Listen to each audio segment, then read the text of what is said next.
minus 30 seconds.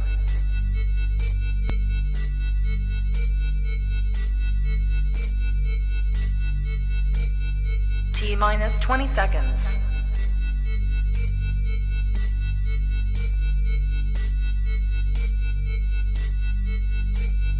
10, 9, 8, 7, 6, 5, 4, 3, 2, 1, 0.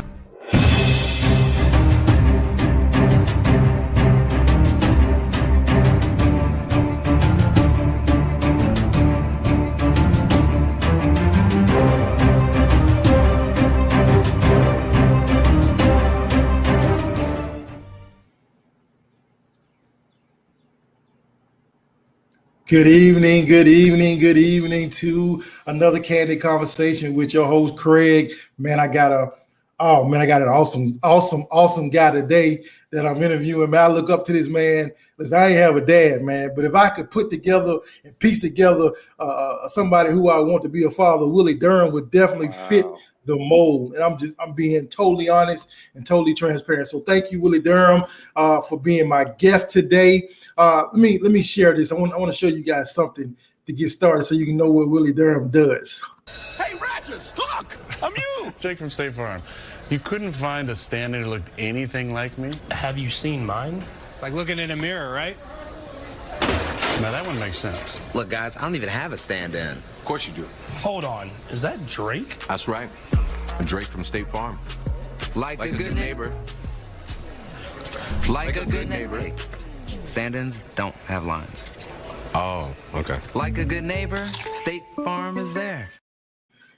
No, we don't have Drake, and no, we don't have Jake. We got Willie, like a good neighbor. State Farm, man. Willie, everybody see the commercials everywhere, man. First of all, do you sit back and watch those commercials, just kind of chuckle at them when you see them? I do. I'm a fan. Yes, sir. I do watch them. Thank you for the introduction, Dr. Borkins. I got to say Dr. Borkins, because the Bible says give honor to whom honor is due, and you work for that PhD. So I wanted to say Dr. Borkins.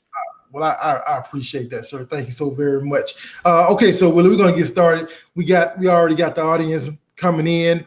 First of all, what game is that I see over your shoulder, sir? Who is that playing on the TV back there? It's Alabama State. The Alabama State University is playing JSU. They're not playing Deion Sanders. They're playing JSU, coached by Deion Sanders. And unfortunately, the Hornets are a little bit behind. And we are just starting the fourth quarter. It's 21-14. Oh wow! Oh, so are you a big supporter of Alabama State? Absolutely. How could you not be a resident in the city of Montgomery and not support one of probably the third largest employer in the city of Montgomery is Alabama State University. So I have a lot of clients there. So major respect to the university and what Dr. Ross is doing over there with his team. So absolutely, I'm a supporter of Hornet Nation. Absolutely. I tell people all the time when I share my story, Mr. Durham, that I went on Alabama State campus actually looking to be a student. But when I saw all those beautiful women, I decided that wasn't the best route for me to go. I needed to go somewhere I could focus a little bit, right? Yes, you're smart. So I couldn't go to Alabama State. They have some things that will draw your attention away from education. Yes. So let me say this. Let's say this in the beginning, okay? So you and I both are friends. So I know I call you Dr. Borkins, you call me Mr. Durham, but tonight we're going to be Willie and Craig. Is that okay? Yes, sir. Let's do it. Okay. Yes, sir. All right. So Willie, let's go ahead and get started. I don't know if you guys, first of all, this entire month I've been focusing on people who are from Montgomery, Alabama. I am from Montgomery, Alabama. First, we had Charles, Dogman, with That's My Child. We had Councilman Arande, and then last week we had Brock with the Valley Crossing all-male school, and now we got Willie Durham. So everybody that has been here on my show for the entire month has been from Montgomery, Alabama. And so this week, Willie Durham. Willie, everybody see your car, the Camaro with your picture on it. They see the billboards with your picture on it. Everybody kind of know, your name rings out here in these streets in Montgomery, Alabama. Everybody heard of Willie Durham, but take us back to the beginning. People probably think that Willie Durham has had a silver spoon in his mouth his entire life. Wow. But take us back back in the day and share some things with us growing up, maybe things that people don't know about you, and tell us a little bit about yourself. Okay. Well, again, thanks for the opportunity. And I am following a great legacy of people, Charles Lee, Arundé Mitchell, Anthony Brock, just a quality people you've had on this show. I'm originally from Montgomery, predominantly raised in Gibbs Village. We spent about 15 years, 1957 D Hillsdale Drive, about 7, and about 8 years at 843B Westview Drive. I'm the product of a 2-household family, my mom and dad. My father is a construction worker, AC Construction, worked there about 48 years. My mother is a very good cook. Actually, she spent about 25 years retiring from Alpha, working at Alpha Insurance. Isn't that amazing? I have 3 younger brothers. I'm 55. I have a 54, 53, and my younger brother is 46. Graduated from Jeff Davis High School. After graduating from high school, I wasn't ready to attend college, so I decided to enlist in the military. I just didn't enlist in the military. I went in VBES. I'm a product of the United States Marine Corps. I enlisted in 1983. Went in for 4 years, but ultimately I ended up staying 20. So I retired from the Marines in 2003. So I'm from Montgomery, graduated from Jeff Davis, and here am I today. Wow. Okay. So let me back up for just to make sure I heard you correctly. You are a product of Gibbs Village? Yes, sir. GV, Gibbs Village. Now, 16, almost 16 years. So for those of you that are not familiar with Gibbs Village, doesn't have the best reputation in Montgomery, Alabama as being the ideal place to raise kids and grow up. So, man, that is a feat in itself that you public housing. Yeah. You came out of public housing in Gibbs Village, one of the roughest neighborhoods in Montgomery, and so you went to the military. So you were in the Marines. Semper Fi. What was your MOS, or what do y'all call it in the Marines as far as your job? MOS, Military Occupational Specialist. Every Marine's a basic rifleman, but I specialize as a personnel administration. I'm in for administration. Got you. And then ultimately end up going on recruiting duty, and how I got back home. So I spent the latter part of my years serving as a senior enlisted for the recruiting command. Got you. 20 years. Well, thank you for your service. Years. Thank you for your support. Yes, sir. So real quick, I was in the military. I was in the Army myself also for about 3 years. Okay. I got medically discharged, which gave me some money to go to college, which is part of my story. But I know what qualities they instilled in me coming from Montgomery, Alabama, in the background I had. What would you say was some 3 or 4 main qualities, characteristics that were instilled in you as a Marine? A couple of one that were foundational for me is discipline. Being able to be disciplined and focused on something. The next one is judgment. In the Marine Corps, you have to use good judgment. Matter of fact, sometimes you don't have a lot of time to make the judgment. And then probably initiative. The Marine Corps expects you to take initiative, use the judgment they've trained you in, and be disciplined. Those things have been good principles and leadership traits that have allowed me to go on and to be successful. Wow. And so you didn't. You said you weren't ready to go to college when you graduated high school from Jeff Davis. So you did 20 years. So is there any college on your plate at all? Did you go to college at all? Yeah, I went one semester and realized that's why I didn't go after high school. I just was not a person that enjoyed at that time. And it's amazing how I've come around. At that time, I didn't like a lot of reading. And I was stationed in Macon, Georgia. I went to Macon Community College for a semester, and it was a lot of reading. And at that point, that was not my strong suit. Now I'm an avid reader, but during the early parts of my life, and then I just wasn't down to just wasn't ready for college. College was not something for me. But I am an advocate of education. It's just that there's different ways of obtaining an education other than college. Wow, you said a mouthful. I have a large following of educators, and I hope they heard what you said. That you are an advocate, even though you didn't go to college. You are an advocate for education. It's just other, some people were meant to be plumbers, and some people were meant to be doctors, and some people, me personally, I agree with you. I don't like anyone to tell a kid that they can't do anything, because that kid can do whatever he puts his mind to. Sure. It frustrates me when I hear an adult tell a kid that you can't go to college, you're not college material. he has a brain. He can go and do whatever he want to do.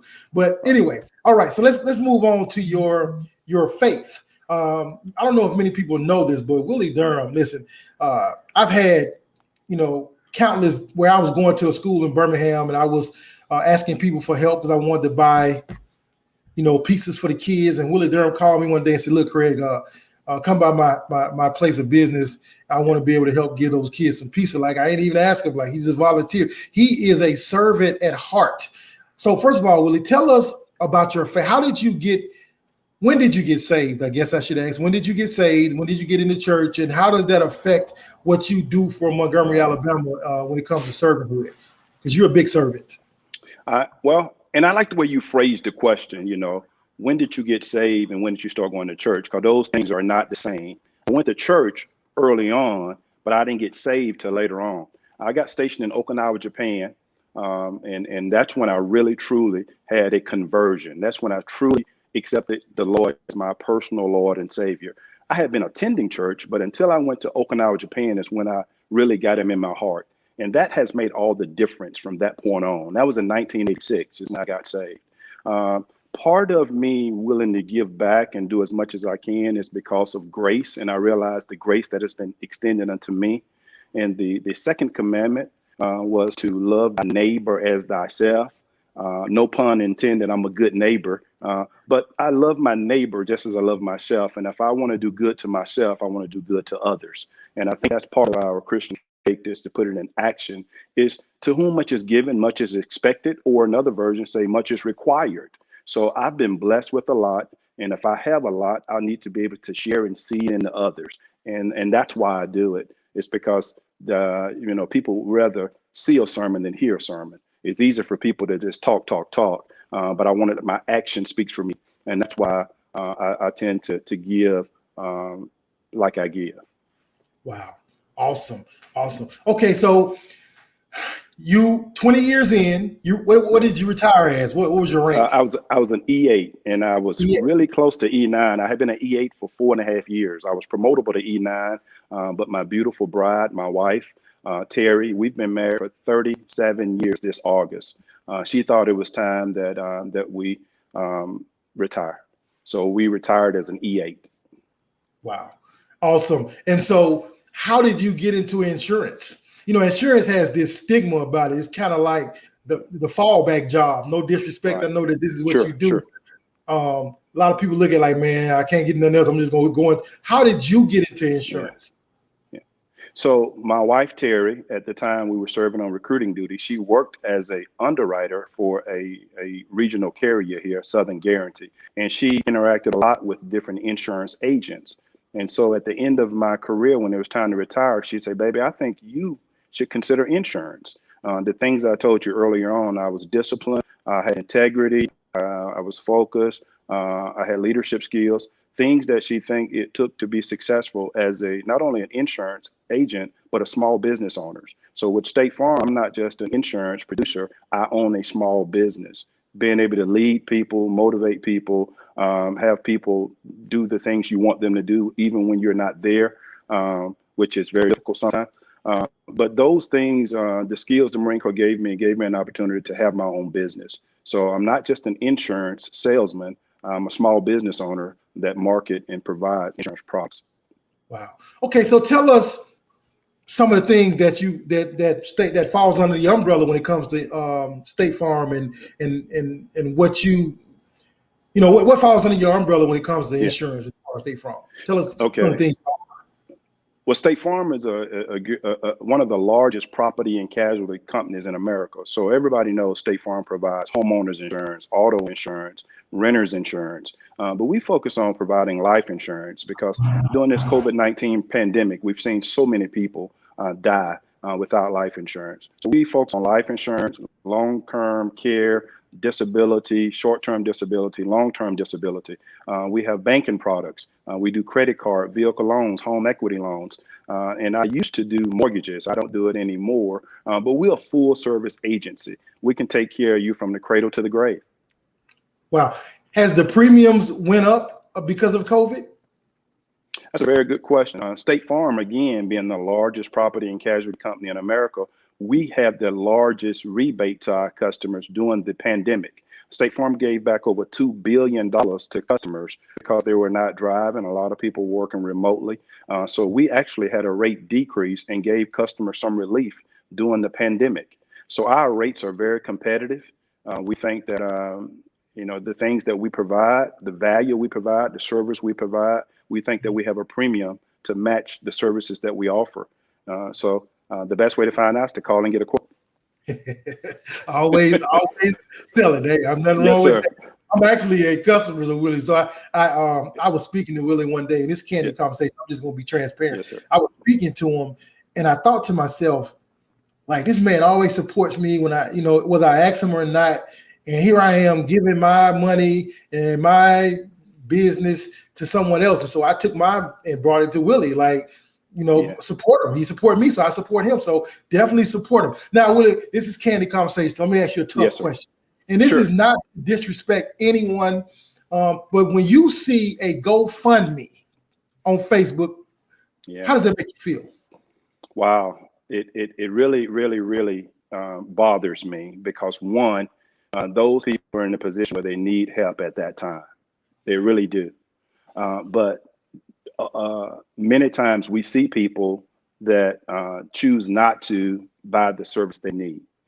They choose not to. So GoFundMe is really tough on those that are left behind because the person that passed without having to place things in place, putting their family in a very tough position. And you're counting on the benevolence of others. And sometimes people would say, hey, I'm not giving because this person was not responsible, didn't take care of their business. So some people just choose not to give. But life insurance is something, especially right now during this, stimulus environment. There are people getting checks. I had a conversation with a lady yesterday, Craig. We talked about life insurance for her 3-year-old. It was $18 a month. It was a really good whole life policy. It was $260 a year. I said, ma'am, you can pay this annually. And when you get your income taxes every year, just pay the premiums in full if you don't want to pay the $18 a month. So there is opportunities to get things in place. So it's all about really education and making sure people have the right information.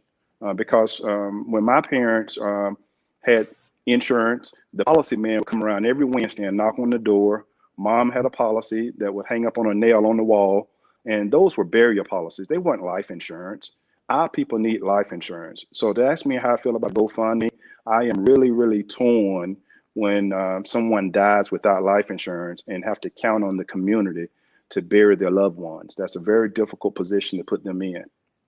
Yeah, I feel the same way. I feel the urgency, and I understand the situation. I was telling Charles, that's my dog, because he was supporting the young lady that was murdered and burned up with her kids in the home, and they did a GoFundMe, and totally understood. And actually, I think they raised, I don't know, I forgot how much, thousands, but it was great to see people rally around it. But as you said, we got to be proactive and not reactive when it comes to insurance. I myself, I'm 42 years old, and I think for about 5 years now, I've had life insurance. But when I get on the airplane, God forbid anything happens to me, Willie, but I'm comforted that if something happens on this plane, I got $1 million life insurance policy. Like my wife is going to be taken care of. Sure. And my wife has, I think, an $800 policy. So the same, it costs us. It costs about $300, $400 a month, but that is nothing for my sound peace of mind when I go to sleep at night. If I don't wake up, I know that my 3 boys are going to be, and would you say that that's how you start to build generational wealth? A lot of people start off with Absolutely. You go back and watch the Christmas movie. The gentleman that had lost everything, he had a life insurance policy, and he wanted to cash that in to be able to take care of his family. And they said, no, don't cash it in. He was getting ready to jump off of a bridge. I forget the Christmas story, I think it was. But life insurance is a way to pass generational wealth. But this is what I found out, is that sometimes people only have it on the job, and that's the only place they have it. So they think their family is taken care of. because it's on their job. But they forget to realize that sometime if they change jobs, that life insurance does not transfer with them. So they have a false sense of security. So I tell people, own your own policy. Just don't have it on your place of employment. I had a conversation a couple of weeks ago with an Air Force gentleman that unfortunately is PTSD. Didn't have any life insurance when he got out of the military. Now he's PTSD. Now he's not eligible for life insurance. So you have to qualify for life insurance. Really? So why does PTSD disqualify you from life insurance? Well, you have to qualify for life insurance. And traditionally, when you're in PTSD, unfortunately, there's a statistic how many veterans that commit suicide every day. So our veterans that are dealing with these, just because they leave Afghanistan and Iraq doesn't mean they're left Afghanistan and Iraq. Somebody bring that back with them. So when they have post-traumatic stress disorder, they're dealing with stuff. And a lot of them are on medication. So you have to qualify for life insurance. And life insurance company review your medical history, and those people are high risk. So now that, again, you won't be eligible for it. So I tell military people, just because you have SGLI, Servicemen Group Life Insurance, when you're in, buy your own policy while you're eligible. Right. Makes perfect sense. All right. So you said about 5 or 10 minutes ago that you're not just an insurance agent, you are a small business. How does one go from selling insurance for State Farm to having their face on the TV, on billboards, on their own car? Like, how does one get to that place? Yeah, I think I spoke with you earlier about some of the things the Marine Corps taught me and the traits that I had. Discipline, initiative, judgment. A lot of small business owners are in business. However, they may be good at what they do, but they don't have a business acumen. They haven't invested in professional development to see how their business can expand and grow. I was the past chairman of the Montgomery Chamber of Commerce. And one of the things we try to do is provide services and seminars for our small business people to teach them how to scale their business.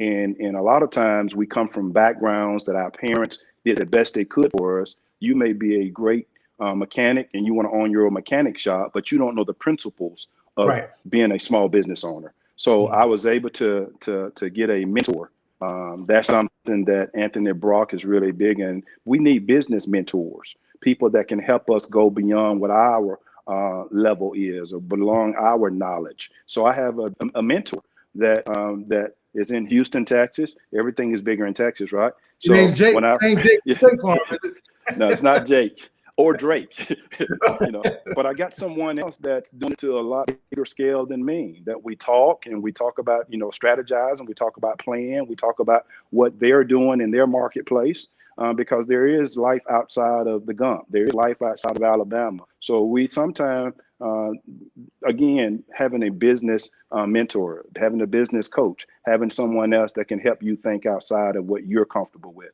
And that's what I've done as partner.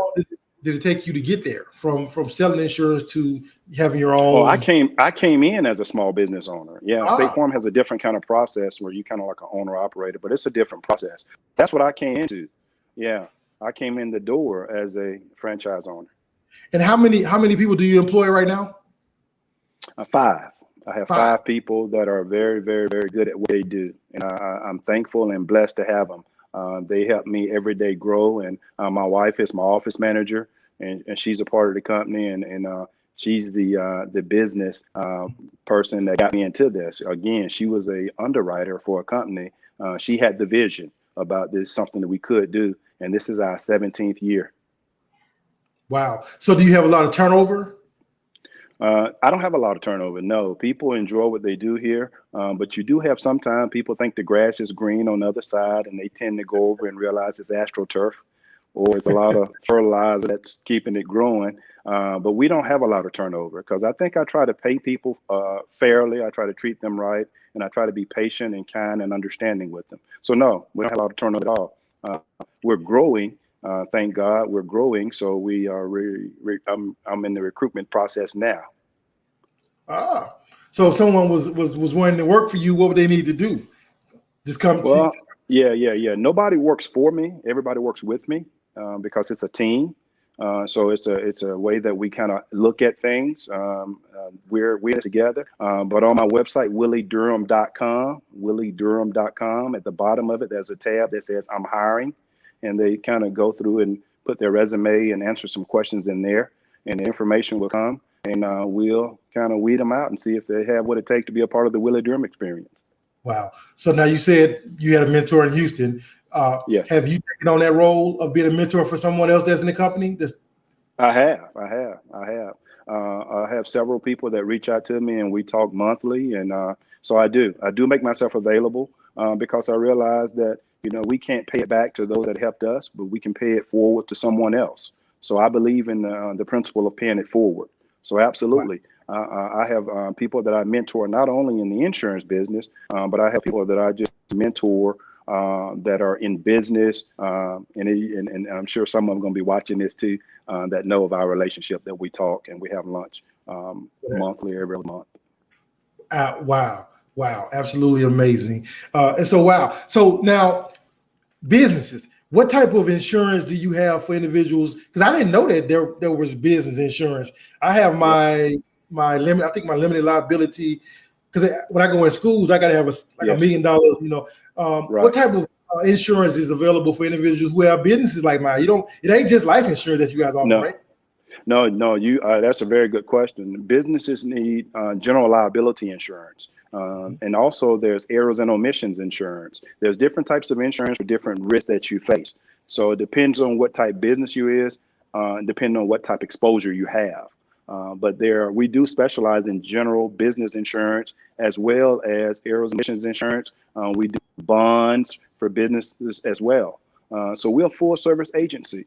There are some businesses that State Farm will not take a risk on, and I have a relationship with other people in the industry that I refer and that I trust, and they work for reputable companies, that if someone calls me and we can't do it, one of the industries State Farm will not take on is alcohol. So I have a lot of people that have businesses and ventures that have alcohol that we can't do, that I feel comfortable referring them to a couple other people's that are reputable in that industry. But general liability, business insurance, we do it all day. Yes, sir. Got you. Now let me ask you. I don't know. I'm not in the business, but do you guys get? Do you look at the numbers of demographics? Let's say as far as African Americans, whites, Asians that actually have life insurance. Do you ever see those type of numbers? We don't look at it that way. So no, we don't. So I can't tell you if one industry or one culture believes in life insurance more than another culture. I don't know. I've heard speculation, but I don't see those type numbers. No, sir. Gotcha. I was just curious. I mean, because I know in the Black community, I mean, I'm Black, you're Black, so sure. I wasn't taught that. That was something as I got older. And every time when I'm 20 and someone mentioned life insurance to me, I'm like, man, I ain't finna die no time soon. Right. So, but when I got older and I got kids, so I was just curious if that was an issue. So you're more myth. It's more myth than stereotype. People say that Black people don't believe in life insurance. Some people say Asian communities don't believe in life insurance. Some people say why. It's just all in a person's individual personal beliefs. I've asked white people to buy life insurance. They say no. I've asked Black people to buy it. They say no. The majority of the people say no, because it's love. Really, it should be called love insurance. If you love somebody, you should be willing to make sure they're taken care of if you're no longer here. But sometimes people think, well, man, I don't want her, in that big old house and buying cars. So sometimes people got to look beyond the fact that, if you love your family, you don't want them here on a GoFundMe and struggling. Right. It's not cultural. I say that. And it's funny that you said that, because my wife and I had that conversation. I said, now if I die, right, you're gonna get $1 million. Now I'm not saying you can't marry again, but at least just put some more for my kids. Craig, you're not the only one. I mean, almost every male has said that. I'm gonna come back and hunt you if a joker's laying up in here. Yeah, everybody said that. Yeah, so I got some good friends with other companies, and they hear the same thing. I didn't get my life insurance from you. I got it from another good friend of mine. But Can I say something right there? Yes, sir. And I'm glad you said that. And that's very good. everybody, to me, doesn't have to buy everything from Willie Durham. I got a good friend, Morgan Robertson at New York Life. I got a good friend. Well, I ain't going to call all their names, but Dwayne Ferry. There's a lot of other people that provide good services. So I would be honored if your audience got it all from me. But there are some other good companies out there that provide a good product. So I'm okay with that. I can't service the entire River Reach. I will try, but there are other good people out there that people have relationships with that they buy stuff from. So I'm not offended if some of you all go and buy stuff elsewhere. As long as you get it, is what's important. Right. That's absolutely correct. So let me ask you this. As I told you, I have $1 million policy. Yes. Somebody might be watching like, man, like, why would you need $1 million policy? Do you think, why would someone get $1 million policy as opposed to get a $25,000 policy? Great question. Great question. So if you got a sheet of paper and you took it and wrote the words life, vertical, L-I-F-E, L, loans. Add up all your loans. I'm your rich uncle, Craig. I'm going to write one check and I'm going to pay off everything you owe today. Tell me what that amount is. Add your loans up. Your house could be $250,000. Your car is $30,000. Your student loan. Add up all your loans. Then the I is income. How long do you want your family to get your income? I make $50,000 a year. I want them to get it for the next 10 years. And then F is funeral. How much do you want to pay for your final expenses, your funeral? And then E is education. Do you want to leave money for your kids' education? If you total all that up, that's your life amount that you need for life insurance. Your house could be $300,000, $200,000. So if you add that up, that's easily $1 million. So sometimes some people use a factor of 10. I would like my family to receive my income for the next 10 years. I make $50,000 a year for the next 10 years. That's $500,000. So there's different factors to determine your life insurance needs. So that's what we need. Then the second thing would be, okay, now how much can I afford? So we look at the need first, and then we look at what can we afford. You may need 100,000, I mean, 1 million, but you may only be able to afford 250,000. So that's what I would say. Get what you can afford. And what's the difference between whole and life? Because people always I get those confused. Well, it's two. It's term and whole. Okay, and it's really not whole. The correct way of saying it is, what's the difference between term life insurance and permanent life insurance? Those are only two types on planet Earth. It's term and permanent. Term life insurance is for a temporary. It's 10 years, 20 years, or 30 years. It's the way you get term life insurance. And then you have permanent life insurance, which means it's permanent. It's different types of permanent life insurance. You can get whole life, which is permanent, flexible universal life, limited pay life. There's different types of permanent life insurance, but primarily when people buy term life insurance, they buy in a high amount for a little bit of premium.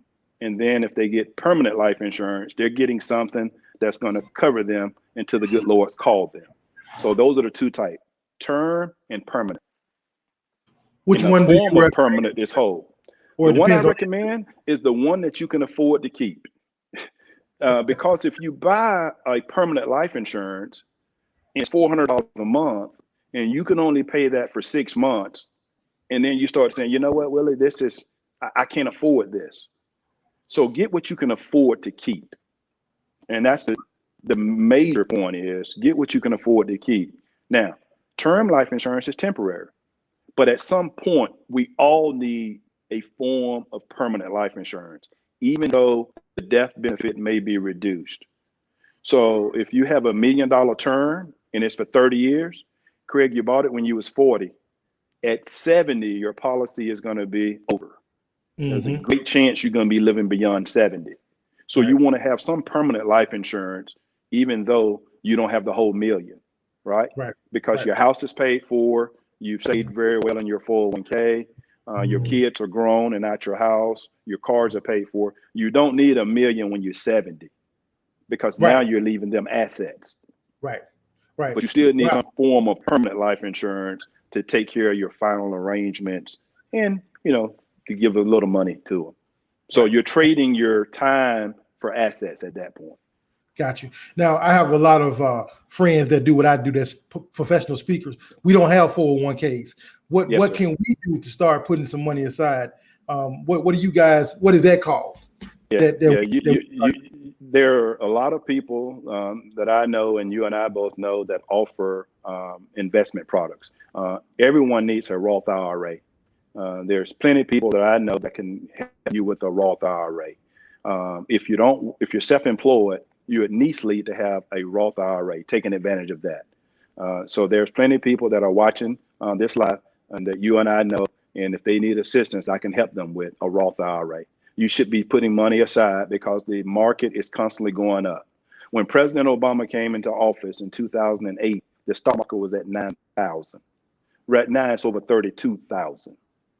So if you had put $100 a month into the stock market in your Roth IRA, starting in 2008, $100 a month, dollar cost averaging, your money would have tripled by now, because you're putting $100 a month in and you're putting it into a Roth IRA. So again, it was at 9,000 in 2008 when Obama came in. Today, it's over 32,000. So you need to be investing into a Roth IRA. Or if you work for a company and they have 401k, you need to be putting money aside. The stock market is a good opportunity to set money aside. So instead of buying them Jordans, you put that money in there and let it make money for you. Absolutely. You don't need to know it's iPhone 12, everyone come out. I still have an iPhone 8. and it works just well. iPhone 8 is what I have. You don't need a 12. The 14 is already, they're working on the iPhone 14 already. Yep. See, not that financial literacy, man. That I tell people all the time, that's my weakness. Well, I'm still growing in it. I'm still learning because I wasn't taught it. And so you don't need the newest phone. I bought my son a pair of Jordans because I could afford the first one. And then he wore them for about 6 months. He outgrew them. And I was like, I can go to Amazon and buy him some $39 shoes and serve the same purpose. And I really bought the Jordans. I'm being transparent. I bought the Jordans just to let people know I can buy the Jordans. That's all it was about. That's all it was about, Willie. Just to let people know I can. Well, there's a lot of fronting people like flossing and all that stuff. But I tell you this, Anthony Brock has a statement that is very true, and I attribute this to Anthony. He said, we don't have an achievement gap. We have an opportunity gap. We need opportunity to get information. If our kids have the opportunity to get this financial literacy, we can make better choices. So that financial literacy, I'm a huge Dave Ramsey fan. I don't have to use all the things Dave Ramsey says, but he has some great tools in his toolbox that can help you when it comes to financial literacy. But Roth IRA, a Roth IRA is a great investment. And some companies let you, start as little as $100 a month. So anyway, you can go to your local bank. There's friends, there's people that are watching that are in this business that we all have relationships with. But we need to put some of this stimulus money, put some of our regular pay money, put some money aside. You need to have insurance. You need to have, I'm not talking about just life insurance, renter's insurance. Only 1 out of 4 people watching have renter's insurance. Wow. Only 1 in 4 people have renter's insurance. We had some bad storms come through here last week. Thank God that we didn't have much damage here in Montgomery. But renter's insurance is very affordable. Renter's insurance. People have auto insurance because the lien holder makes you have it. People have homeowners insurance because the mortgage company makes you have it. Who makes you have life insurance? Who make you have renter's insurance? Now some apartment complexes are requiring tenants to get it now because they want to make sure if you burn down their unit that they don't have to pay that on their insurance. They can file on your insurance for liability. Wow. So insurance is one of those financial literacies, one of the musts that we should have, especially if we're in business. We got to know about insurance because that's one of the fastest ways to go out of business is litigation or a lawsuit. Wow. Well, look, Willie, we coming up on about 40 minutes. The game's still going on. I'm gonna let you. Yeah, it went by fast. 40 minutes. We already at 40 minutes, and so I'm gonna let you get back to the game. But I want you to take a minute or so and just speak to the audience. And you kind of just did it, but just tell us again. Who you are, where you are, how to get in contact with you. Yeah. And so we can know where to find Willie Durham if we ever need him. Just take a minute and do that for me. Well, first, I want to thank you, Craig, for this opportunity to have a conversation with you and your audience. I really appreciate and admire what you're doing, not only in this community, but throughout the country, because you're about education. Uh, One of the questions I get asked often is, why do you spend so much time serving in the community? And because I believe that we all should pay some civic rent to have this community to be the best community that we want. You know, Dr. King talked about having the beloved community. That was a community that had some equity when it came to social justice, when it came to poverty, when it came to dealing with hungry, and when it came to dealing with homelessness. So if we all want this community to be a better community, every one of us have some time that we can spend helping it to be a better community, and look for ways that you can serve. I have a small business. I offer insurance products. We think we have great rates. I know we have great service. And if you're interested in some of the services that we provide, give me a call at 272-9100 or visit my website at williedurham.com.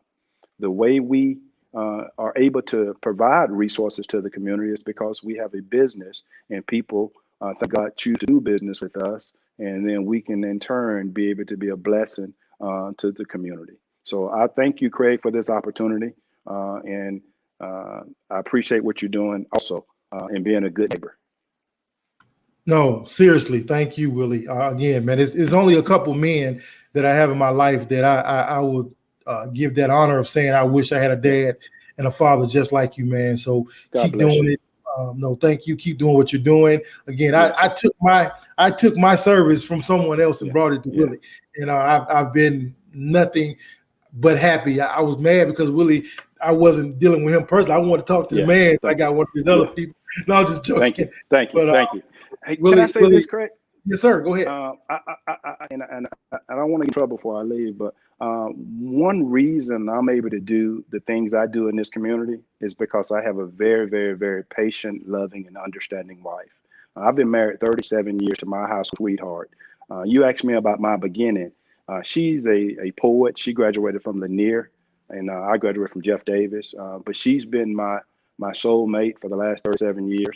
I know the reason you can do a lot of stuff and fly all over this country and get on an airplane every week is because you have a supportive spouse as well. And I do think that we don't take them for granted, but I do think we owe it to thank them publicly when we have an opportunity to. See, that's that wisdom right there. You see how Yeah. smooth Willie said, wait a minute, before we end this show, we're gonna give a Yes, shout sir. out to these women that Yes, allow. sir. No, Willie, you're absolutely correct, man. I tell people all the time, man, like my wife, we have 3 kids. So when I'm out of town, Willie, I mean, she got to wake up 2 hours early to get all 3 of these kids ready, drop them off here, drop them off there, get to Right. school, she work, come home. And so it's a sacrifice for those women to allow us to It do is. what we do. Yes, And sir. also, Willie, I say this, that I tell people, man, listen, you can don't grind so much where you lose that woman, because if I came Right. home every day and she wasn't here, I don't know if I would have the same motivation to do it. Half of the reason I go as hard, and it's half of the reason you go as hard, is for her and our families. And That's so it. you're absolutely correct. Again, Willie, thank you, man. Keep doing what you're doing. I really do appreciate you. You've dropped some nuggets that I'm going to go and ponder over, think about, because I don't have an RA, but I definitely need one now. And Yes, my insurance is 20 years. I remember that. And so after that is over with, you were absolutely correct when you said that. So I need to look at something beyond that. But listen, if you don't have insurance, you guys, please look at getting some. Like as Willie said, don't try to get $1 million policy if you can't afford it. Get what you can afford, but get something not only for yourself but your kids. All my kids have it. My wife have it. You know, make that is a great way to set up for future success financially, generational wealth, as Willie said before. GoFundMe. I'm not knocking anyone that ever had to do it. I'm not knocking people for giving to it, but that's not an insurance policy. And as Willie said, there's no guarantee that people gonna give. Because some people like, man, why would I give $100 to you for a GoFundMe when I paid my insurance this month? Some people may think like that. And so it is not insurance policy, but I am not knocking people that give to it. If you want to share, then God bless you, because people need help. But again, if you're looking for insurance, call Willie. If you see Willie around town in that Camaro with that his face on the side of it. Just let him know you heard him on Candy Conversations and stop and talk to him. He's a great guy. Again, Willie, thank you, and thank your wife. Thank you. We're gonna let you get back to that Alabama. Matter of fact, who winning back there? Can you look around and see who winning? ASU. Alabama State winning? Yes, sir. It says 28-21 ASU. Man. Well, I'm gonna let you go and get back over there to that game. And Willie, you enjoy your Saturday, sir. And we're gonna end the show like this. Thank you to all of you guys that took time out today to watch.